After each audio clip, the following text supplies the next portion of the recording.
Hi, and welcome to Meet the Inventors. I'm your host, Brian Matamore. We're here at Western Junior High School, Mrs. Barbara O'Neill's class, and the world of television, as we know, is fraught with hyperbole. I'm going to make a statement that seems like an exaggeration, but it's not. It's true.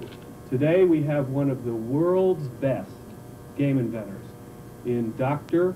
Howard Wexler. And I'm not going to run through his hundred of game inventions. We'll get to that in a second. Let me first welcome him to the show. Welcome, Howard. Thank you. This, if everybody can see this, is the output of Dr. Wexler's mind, and this is only a small part of it. The rest of it is included in these books. We couldn't fit it all, basically, is what we're saying. So what I did was, I said, gee, I don't think I want to be a scholar the rest of my life, because I just don't want to, I didn't think I fit that image.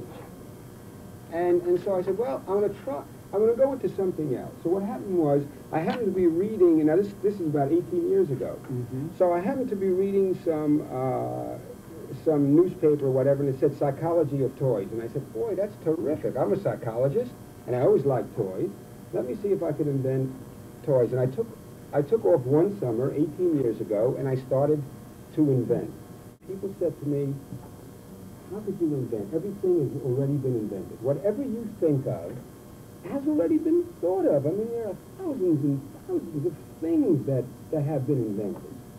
So what is the lesson to learn here? To never be discouraged. Other people. No. You could listen, but certainly you don't have to feel that you can't follow your own, feelings and your own desires and aspirations. There's one thing to come up with wonderful ideas, because I hear ideas all the time. I have a staff of people who work for me who come up with ideas all the time. The trick is to take those ideas and make money from those ideas. And when I say money, I don't mean that harshly. I don't mean to say that that is the measure of our worth. It happens to be that when everybody around here grows up and has to go out and make a living, you will find that success is measured by the fact if you can make a livelihood out of what you do. So, for example, you might think you're a fantastic painter, but you're not going to know how good you are until someone is really willing to buy your painting. When you create something and you are out to sell that creation, in order for your works to be appreciated, they generally have to be works that are not comparable or compared to other things that are out there, so that they are very unique, and in their uniqueness, they raise a problem to the manufacturer, who says, I don't know, is anybody going to buy this because it's so unique? Let's go walk over here and look at some of this. Sure. And if anybody has any questions while we're talking, just get up and ask a question. Connect 4, we all know. Connect 4, interesting about Connect 4, and very quickly, because I could tend to be verbose. I enjoy talking.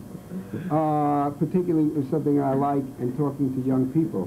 But nevertheless, Connect 4, the invention there was, I just sat down and I said, well, all strategy games play on a horizontal plane. So what I want to do is invent a strategy game that plays on a vertical plane. And as soon as I made that connection, I was already home, with the invention. You see, as soon as the mind made that kind of connection. So that's that. The newest item is this doll called Blooming Doll. And the Blooming Doll... Is it sold at Bloomingdale's? No. It's not? No. It has nothing to do with... Did you have any trouble getting the name? No, had no trouble getting the name. And this absolutely sold out of all the stores this Christmas. The idea is it looks like a soft little flower, but hidden in the flower is a little doll. And the little doll comes and plays peekaboo with you. Hi, say hello to everybody. And then it becomes a puppet. You see? And then after a puppet, you just take this bottom part and push it in here, and it stuffs itself, if you like, see? And it becomes a little stuffed doll. I think that's great. I think that's terrific. What was the genesis of that idea? Did your kid drop a 10 years ago, I invented that, and I sold that 3 times. And that is that there were 3 different companies that bought it, paid me advance, never brought it to the marketplace. This was the first model of it that I brought you, an antique. This is almost 10 years old. And you know the craziest part about it? When it was finally bought and they looked at it, they compared it to a product that's out there now, and they said, oh, Howard, there's a product like it out there. Well, I did it 10 years ago, so you see? Yeah, I invented it. What inspired you to make Connect 4? I know you had the idea of the vertical game board, but I mean, did your kids say something about it, if you have any, or like, what just basically gave you the idea and like the framework and the checkers and that sort of stuff? No, you know, what I said was really what exactly happened. As soon as I made the connection that I wanted it to be a vertical game, then it was just a matter of, well, working it out. And it's basically trial and error. I started with ping pong balls. And I put ping pong balls, I made myself a cardboard chute with ping pong balls, and I played with the ping pong balls, and I saw, well, the winner of the game has to be someone that perhaps gets something in a row, you know, a number of these things in a row. And then just trial and error brought me to the point that you see it here. How about, we've got Dick Clark over here with the $25,000 pyramid. That seems like we're into a whole different area. Yeah. Here's a situation where a company had the rights to do the pyramid game show, but they didn't have anybody on their staff that could have translated the TV game into a board game. So they came to me and asked me to do it for them. And that's what you have here. We've got another question over here. In your mind, what qualities make a good inventor? I think someone who has tenacity, stick-to-itiveness, who sees a thing through, who's somewhat organized, and who looks to do something in different ways, you know, and not follow the same path. What's a Rockosaurus? A Rockosaurus is a particular fossili. A fossili is a silly fossil. And this is a line of fossils. You all learned about fossils.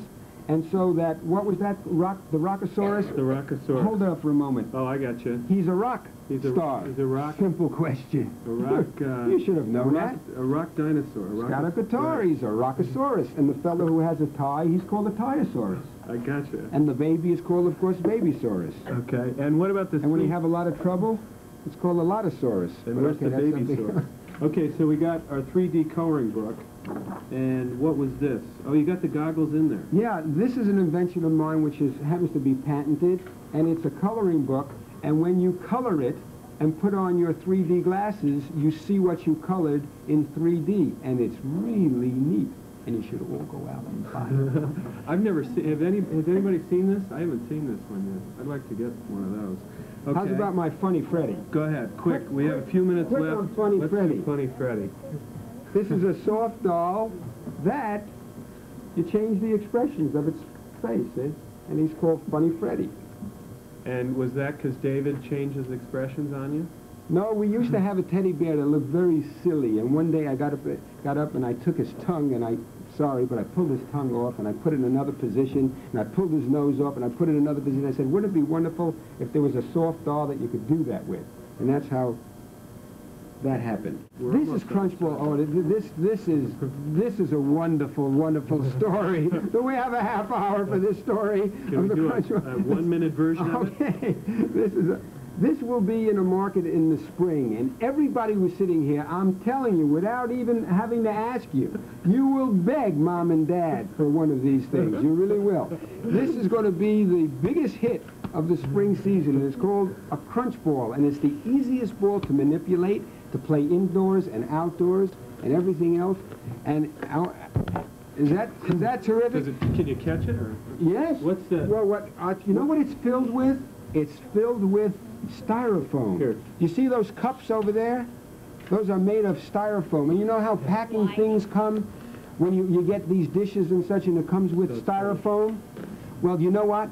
I was so sick and tired of having these things sent to my office and having to open up these packages and see all these chips. I finally said, I've got to invent something with it. And so the girl who sews for me, I said to her, Cindy, I said, I got this big box, and I said, get some of that parachute material, make a ball, and I put some of this stuff in, and so the crunch ball was born. Okay? I love it. All right. All right. Okay, we're out of time. Thank you, Howard. Terrific. Okay, thanks for having me. Terrific. Stay with us. We'll be right back after these messages.